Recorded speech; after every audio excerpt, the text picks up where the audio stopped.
Good evening to everyone. Welcome to N K Magotra classes.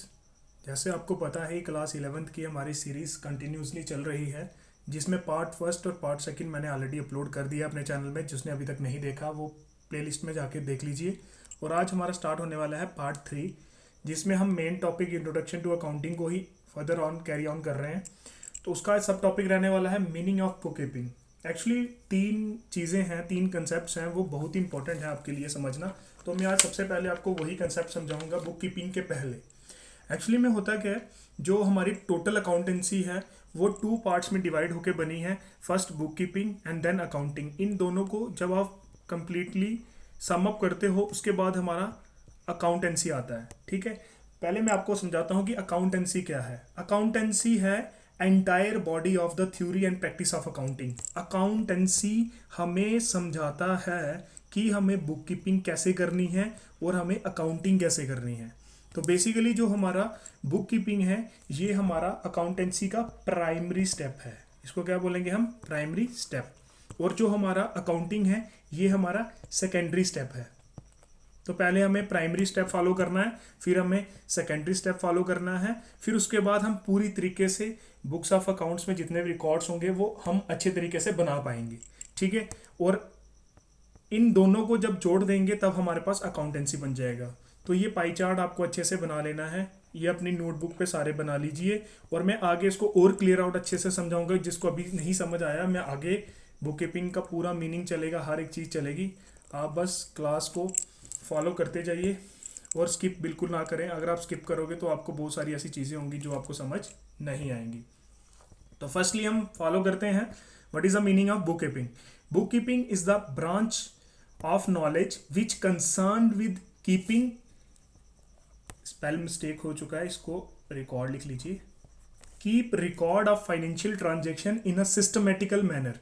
Book keeping में क्या होता है, हम क्या करते हैं, रिकॉर्ड्स को मेंटेन करते हैं।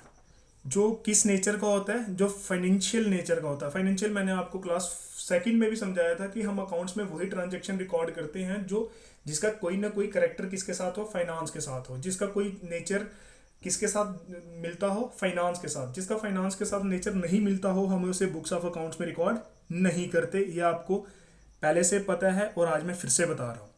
तो बुक कीपिंग में करते क्या है, अब मेनली जो चीज़ समझानी है आपको, बुक कीपिंग में करते क्या है। ये हमने समझ लिया कि एक ब्रांच है, एक अकाउंटेंसी का प्राइमरी स्टेज है, जिसमें हम क्या करते हैं, सिर्फ ट्रांजैक्शन को रिकॉर्ड करते हैं। तो पहला स्टेप क्या रहेगा इसमें, identification of financial transaction and event. सबसे पहले क्या करोगे, आप आइडेंटिफाई करोगे कि कौन कौन सी ऐसी ट्रांजेक्शन्स हैं, इवेंट्स हैं जो बिजनेस के रिलेटेड हैं। जो पर्सनल ट्रांजेक्शन्स होंगी उसको तो हम छोड़ ही देंगे, उसको हम बुक्स ऑफ अकाउंट्स में रिकॉर्ड करते ही नहीं है। तो जब हमें पता चल जाएगा कि ये बिजनेस के रिलेटेड ट्रांजैक्शन है तो उसको हम सेग्रीगेट कर लेंगे वन साइड पे, पर्सनल को अलग और जो हमारी बिजनेस ट्रांजैक्शन होगी उसको अलग कर लेंगे। जब सेग्रीगेट करने के बाद हमारा नेक्स्ट स्टेप रहता है measure of this transaction in the terms of money. जो जो ट्रांजैक्शन मनी में रिकॉर्ड होंगी हम वही ट्रांजैक्शन को बुक्स ऑफ अकाउंट्स में रिकॉर्ड करेंगे, अदरवाइज नहीं करेंगे। एंड जब हमें पता चल गया कि हमारी वो ट्रांजैक्शन बिजनेस की है और हम उसमें मनी में मेजर कर सकते हैं, देन हम उसको प्रोसीजर स्टार्ट कर देंगे, हमारा अकाउंट बुक कीपिंग का प्रोसीजर। अभी काउंटिंग नहीं बोलेंगे हम, बुक कीपिंग का प्रोसीजर स्टार्ट होगा, दैट इज द रिकॉर्डिंग। तो रिकॉर्डिंग हम कहाँ पे करेंगे, जर्नल में। प्रीवियस क्लास में मैंने जर्नल का फॉर्मेट भी बताया था कि सबसे पहले हम ट्रांजेक्शन कहाँ पे रिकॉर्ड करते हैं, जर्नल में। तो उस प्रोसेस को क्या करते हैं, जर्नलाइजिंग। इसको क्या बोलते हैं, जर्नलाइजिंग प्रोसेस। ठीक है, इसके साथ मैं आपको एक एग्जांपल देके समझा देता हूँ, थोड़ा सा आपको अच्छे से क्लियर हो जाएगा। मिस्टर ए का बिजनेस है प्रोविजनल स्टोर। मिस्टर ए का है प्रोविजनल स्टोर। प्रोविजनल स्टोर में वो बहुत सारी आइटम बेचता है, तो मैं इसका स्टोर मानता हूँ किराना का स्टोर है। ठीक है, इसने किराना में क्या किया, 1 लीटर ऑयल सेल किया मिस्टर बी को। तो आप मुझे सब बताइए कमेंट करके, ये ट्रांजेक्शन बिजनेस की है कि पर्सनल है। तो ये ट्रांजैक्शन बिजनेस की होगी, बिकॉज उसका बिजनेस किसका था, प्रोविजनल स्टोर का, और उसका किराना था उसमें रखा हुआ उसने सब कुछ। तो उसमें से उसने 1 लीटर ऑयल बेचा किसको, मिस्टर बी को। तो ये किसकी रिलेटेड ट्रांजैक्शन है, बिजनेस के रिलेटेड, पहली चीज। दूसरी चीज, वो जो ऑयल का पैकेट था उसने 120 रुपए का, 120 रुपीज का बेचा मिस्टर बी को। तो ये ट्रांजेक्शन को हम मनी में मेजर कर सकते हैं, एग्जैक्टली कर सकते हैं। तो हमारा सेकेंड वाला स्टेप भी टिक हो गया। जब ये सारा हमें पता चल गया कि बिजनेस रिलेटेड ट्रांजेक्शन है और इसमें मनी में भी मेजर कर सकते हैं, तो हमारा नेक्स्ट प्रोसेस रहेगा इसको जर्नल में रिकॉर्ड करना। वो जर्नल में रिकॉर्ड कैसे करते हैं वो मैं आपको तब बताऊंगा जब मैं गोल्डन रूल्स ऑफ अकाउंट्स करवाऊंगा। अभी आप सिर्फ थ्योरी पे फोकस करो, थ्योरी जब आपको क्लियर हो जाएगी देन मैं फर्दर आपको एक एक चीज़ क्लियर करा दूंगा। नेक्स्ट हमारा रहता है कि जब जर्नल में आप बोलोगे सर बहुत सारी टाइप की ट्रांजेक्शन रहती हैं हमारे बिजनेस में, तो जर्नल में भी इतना ज़्यादा ट्रांजेक्शन रिकॉर्ड हो जाएगा वन प्लेस पे, तो उसकी वजह से हॉश पॉशनेस रहती है कि हमें एग्जैक्टली अगर किसी पर्टिकुलर चीज़ के बारे में जानना होगा तो हमें बड़ी डिफिकल्टी आएगी। तो उन्होंने क्या किया है, जर्नल को भी आगे सब डिवाइड किया है जिसको कहते हैं हम सब्सिडरी बुक्स। तो हमारी सब्सिडरी बुक्स ये रही आपके पास सारी की सारी, मैं बताऊंगा अभी सब्सिडरी बुक्स क्या होती हैं। देखो बिजनेस में जितनी भी कैश के रिलेटेड ट्रांजेक्शन होंगी वो सारी की सारी कैश बुक में रिकॉर्ड हो जाएगी, ठीक है। परचेज बुक में कौन सी ट्रांजेक्शन रिकॉर्ड होगी, जो क्रेडिट पे होगी। मींस हमारा एक बिजनेस है, ये एक बिजनेस है और ये एक सप्लायर है, हम रिटेलर हैं और ये एक सप्लायर है। सप्लायर मतलब आपको पता होगा ना, जो होलसेल में डील करते हैं, जिनके पास बड़ा सामान रहता है, आपको सबको पता होगा, जो बल्क में डील करते हैं, जिनके पास बड़ा सामान रहता है। तो हम क्या करते हैं, देखो हर एक बिजनेसमैन के पास इतना पैसा नहीं होता कि वो सारा सामान कैश पे खरीदे, तो कुछ ट्रांजेक्शन ऐसी होती हैं जो क्रेडिट पे भी होती हैं। तो फॉर एग्जांपल इसने इस बंदे से सामान खरीदा, तो इसने किस पे खरीदा, क्रेडिट पे। तो क्रेडिट पे अगर सामान खरीदा तो कैश बुक अपना नाम से ही रिफ्लेक्ट कर रही है cash, means those transaction which are in cash in nature. अब ये कैश की ट्रांजेक्शन नहीं है, हमने इससे सामान खरीदा बेचने के लिए, तो जब बेचने के लिए सामान खरीदेंगे तो वो क्रेडिट पे होगा, जो क्रेडिट पे होगा तो उसको हम रिकॉर्ड करेंगे परचेज बुक में। सम टाइम क्या होता है, हमारे कस्टमर सबके पास पैसे नहीं होते, वो हमारे पास, आपको गाँव में पता होगा कि फीमेल्स मैक्सिमम क्या करती हैं, मेल्स या फीमेल्स, वो क्या करते हैं, एक बोलते हैं कि आप नोटबुक लगा लो एक, तो हमारा हिसाब लिख लेना, 1 महीने के बाद पैसे दे देंगे। तो हम उसके लिए क्या करेंगे, जब क्रेडिट पे सेल की जाएगी तो उसके लिए एक बुक होती है जिसको बोलते हैं सेल्स बुक। अगर तो कैश में होंगी तो वो सारी कैश बुक में आ जाएगी, अगर वो क्रेडिट में होंगी तो वो सारी की सारी कहाँ पे आ जाएगी, सेल्स बुक में। सेल्स बुक में ओनली क्रेडिट ट्रांजेक्शन रिकॉर्ड होती है। अगर किसी को कोई डाउट होगा तो मेरे को कमेंट करके पूछ लेना, वैसे डाउट रहने वाला नहीं है, मैं क्लियर साथ साथ में करवा रहा हूँ। नेक्स्ट आती है परचेज रिटर्न बुक। अगर हमने सप्लायर से सामान खरीदा था, अगर वो सामान कुछ डिफेक्टिव निकल जाता है, ठीक है, सप्लायर का सामान कुछ डिफेक्टिव निकल जाता है, तो रिटेलर क्या करेगा, उसको सामान वापस करेगा। जब सामान वापस करेगा, इसके लिए भी कोई तो प्लेस होनी चाहिए ना जहाँ पे हम ट्रांजेक्शन रिकॉर्ड करेंगे, तो उसके लिए हमारे पास प्लेस रहेगी purchase return book. Cell return book क्या होती है, जैसे हमारा ये कस्टमर है, कस्टमर को हमने कोई गुड्स सेल किया, ठीक है, और वो गुड्स डिफेक्टिव निकल गया, तो कस्टमर वापस करेगा ना, अपने पास क्यों रखेगा वो डिफेक्टिव गुड्स, तो उसको जब डिफेक्टिव गुड्स वापस आएंगे हमारे पास, उसकी एंट्री कहाँ पे होगी, सेल रिटर्न बुक में। नेक्स्ट आती है bill receivable book. Bill receivable book पता क्या होती है, जैसे ये रिटेलर है, रिटेलर ने सप्लायर से सामान खरीदा, तो उसने बोला कि ठीक है मैं आपको बिल साइन करके दे देता हूँ, 3 महीने के बाद मैं पेमेंट कर दूंगा, और जो बिल वगैरह जितने भी हम देंगे किसको, अभी बिल रिसीवल की बात हो रही, रिसीवल का मतलब रिसीव करना, ठीक है। मैंने अभी आपको ये बिल पेबल समझा दिया। पेबल का मतलब क्या होता है, रिटेलर जब सप्लायर को पैसा देगा ना तो इसको पेबल माना जाएगा क्योंकि इसने पैसे देने हैं अभी, अगर ये लेगा तो रिसीवल। फिर से समझ लो एक बार, मैं फिर से क्लियर करा देता हूँ। देखो बिल रिसीवल का मतलब होता है कि कुछ कस्टमर हमारे से सामान लेके जाते हैं, हम उनको बोलते हैं कि आप एक प्रूफ दे दो, बिल दे दो कि मैं 3 महीने के बाद पैसा पे कर दूंगा। तो जितने वो सारे बिल होंगे कि हमें नेक्स्ट 3 महीने के बाद किस किस से पैसा कलेक्ट करना है, उसके लिए हमें ईजी हो जाएगा जब हम बिल रिसीवेबल बुक चेक करेंगे। और हमें भी तो सप्लायर को पैसा देना होता है ना, मैंने आपको पहले बताया कि क्रेडिट ट्रांजेक्शन होगी तो पैसा देना पड़ेगा। देने के लिए हम एक ओरिजिनल बुक ऑफ एंट्रीज में रिकॉर्ड करेंगे जिसको कहते हैं बिल्स पेबल बुक।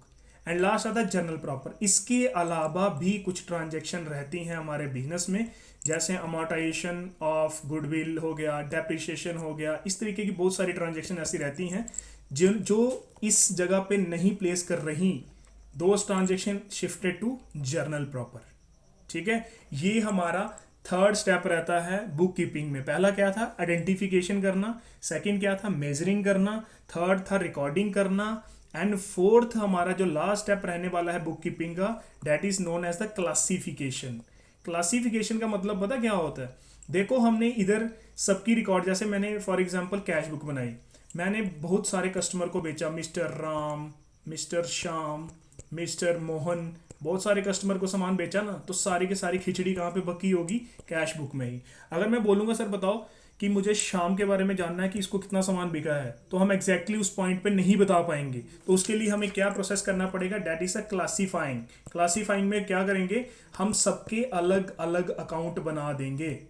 अलग अलग अकाउंट से हमें इतना ज़्यादा हेल्प हो जाएगा कि अगर किसी कस्टमर ने कितना सामान हमारे से लिया है, तो हम एग्जैक्टली उसका अकाउंट ओपन करेंगे और हम उसकी पोजीशन तक पहुंच जाएंगे कि उससे हमारे पास कितना सेल हुआ है, कितना उसने हमारे से सामान खरीदा है।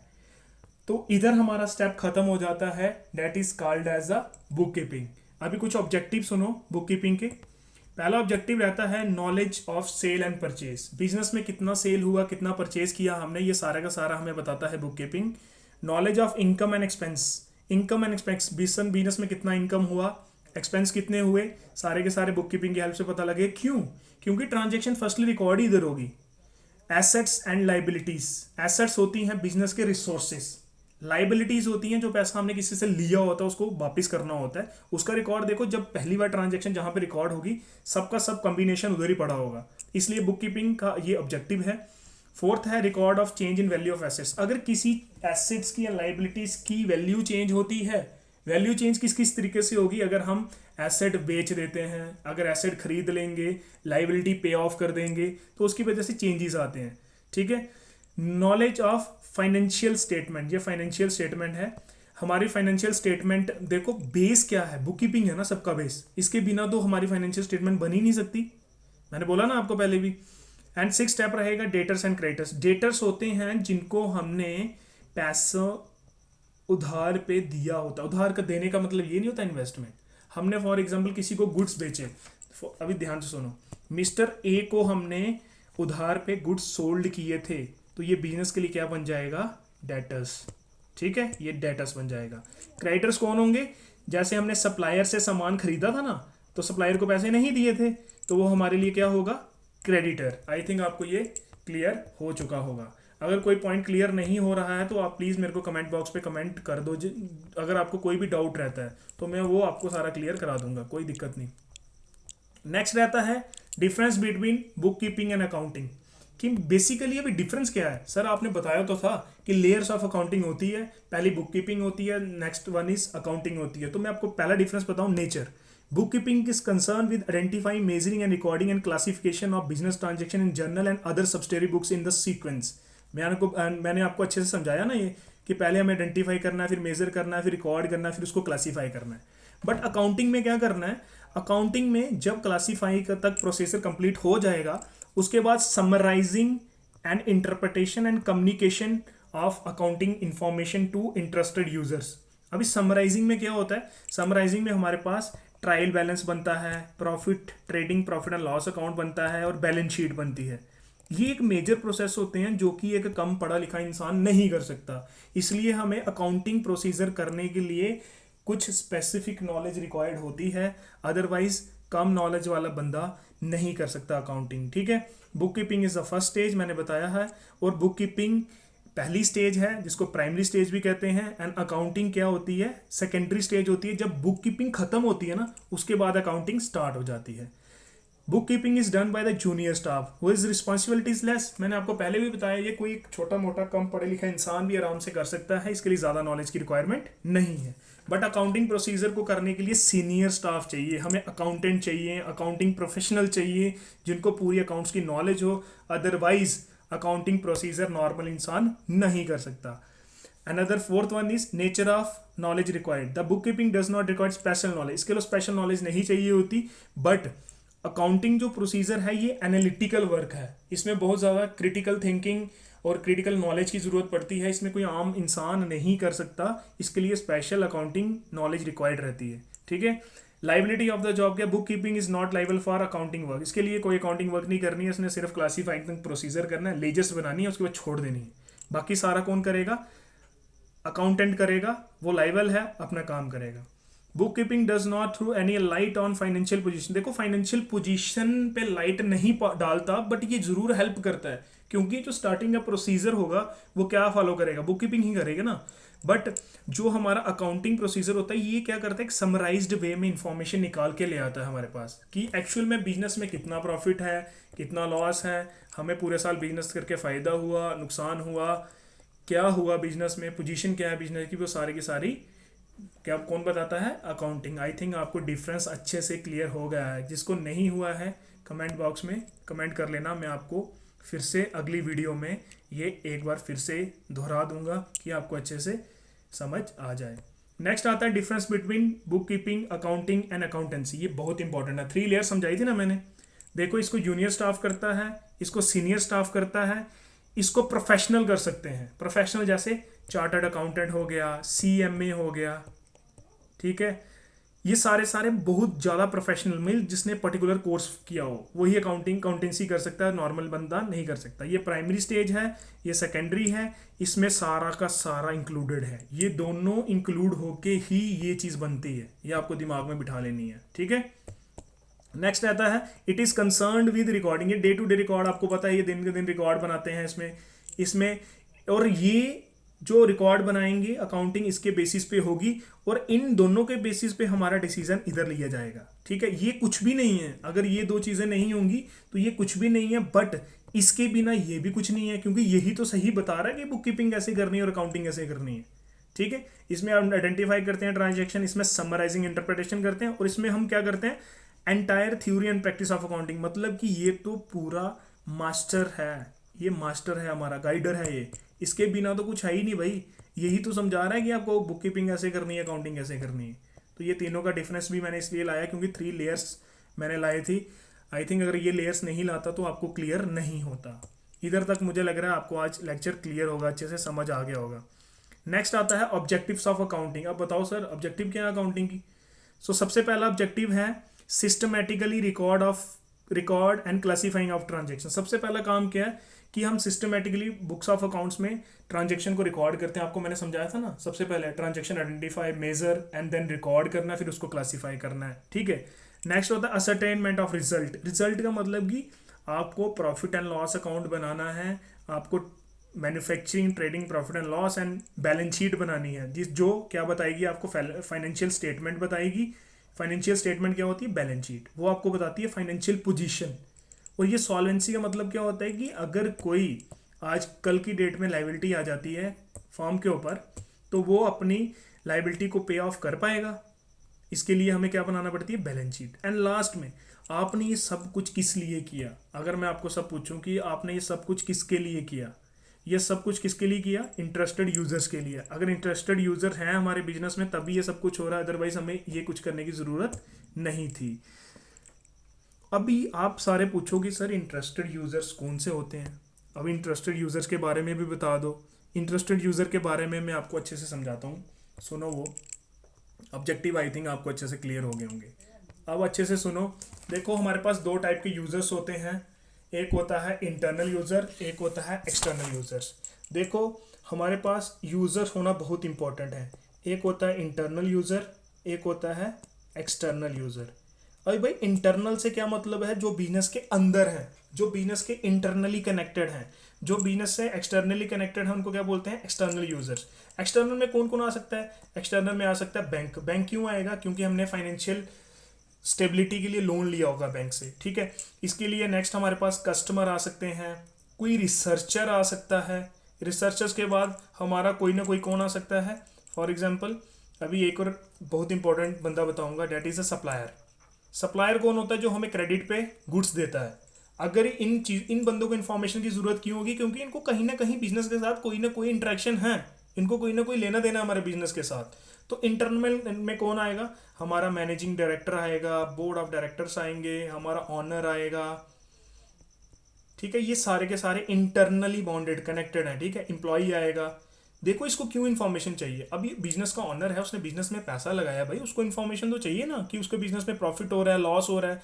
वो ऐसे थोड़ी ना बिजनेस में इन्वेस्ट करते जाएगा बिना दिमाग अपना खराब किए हुए, लगाए हुए कि मुझे फ़ायदा कुछ नहीं हो रहा है, चलो बिजनेस में पैसे लगाते रहता हूँ। तो ऐसा नहीं होता। हमेशा कोई भी बंदा अगर बिजनेस में पैसा लगाता है तो वही अपने फ़ायदे के लिए लगाता है। ऐसे कोई भी बिजनेस में ज़्यादा इन्वेस्टमेंट नहीं करेगा और ना ही उसको करनी चाहिए, ठीक है, जो अपना टाइम देता है ना तो उसको रिवार्ड भी चाहिए होता है। तो आपको पता है टाइम एंड रिस्क, इसका रिवार्ड क्या मिलता है, प्रॉफिट मिलता है। किसको, बिजनेसमैन को प्रॉफिट मिलता है, और एम्प्लॉय को क्या मिलती है, सैलरी मिलती है, और वर्कर को क्या मिलती है, वेज मिलती है। देखो रिस्क जब तक आप नहीं लोगे बिजनेस में, आप कभी भी लाइफ में कामयाब नहीं होंगे। तो बिजनेस एक ऐसी चीज़ है जिसमें फुल ऑफ रिस्क है भाई। अगर रिस्क नहीं लोगे तो आप लाइफ में कभी भी कामयाब नहीं होंगे। तो यार रिस्क कहाँ नहीं है, अगर आप किसी एग्जाम की तैयारी करते हो, प्रिपरेशन करते हो, तो उसमें भी तो फुल ऑफ रिस्क है। कोई ऐसी चीज़ नहीं है कि जिसमें रिस्क नहीं होगा। तो आज का लेक्चर हम इधर ही रखते हैं।